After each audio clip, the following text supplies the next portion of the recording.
Manipur State Commission for Women MSCW na SINDUNA GHARI AWANG LEIKAI da LEIBA Nirvana Foundation Children Home for Girls ta Ngasi National Girl Child Day ki Thouram Pangthokhre.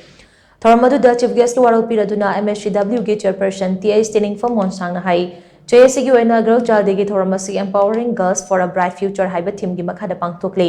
Commission ki Maikai dagi nupi singda ahenba thauna pinanaba gi pandamda Thouram asi pangthokpani. Chaukat Kunai ama Uhena Bakwanabada, Nupi Macha Singda, Ahen Batona, Pibagitangai Fadaba, Chaunalay, Nupi Macha Sing Nintina Mahaitam Hanbama de Makoigi Haxel Fanalay Hanbamatotai, Hari Bataranga say Nupi Macha Singbo Empower Tobagi Makalamane, Aurali Nupi Macha Sing a Salamdam Asigi Tunglam Chata, Chobomateng, Pika Ribane, Masikangna Makoibu Empower Tomina Shihaina Mahana Makatana Fondoki. Thouram aduda Nirvana Foundation ki Secretary S. Sovana Yauna, MSCW ki member singna saruya ke loinana Thouram ki sarugama oina, Homasigi angang nubi macha singna, makoi ki heizaba jago isai kaya kudotam ki. Manipur State Commission for Women na kuina sinjaraga si nupi macha si sida LEIBA sing si orphanage yawe aduga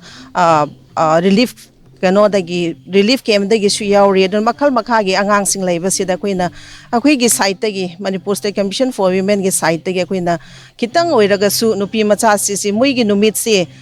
gi mui gi numit ki loina na kuina kitang muibu kitang thaugat pa oina kui si lak chabani kumsi 2025 ki theme si su empowering girls for a bright future haibine duna nupi macha sing si yam akoina empower tawba changi koi moi sing si kar da empower tawgadra hairaga moi gi education da health aduga pumna makida moi se yam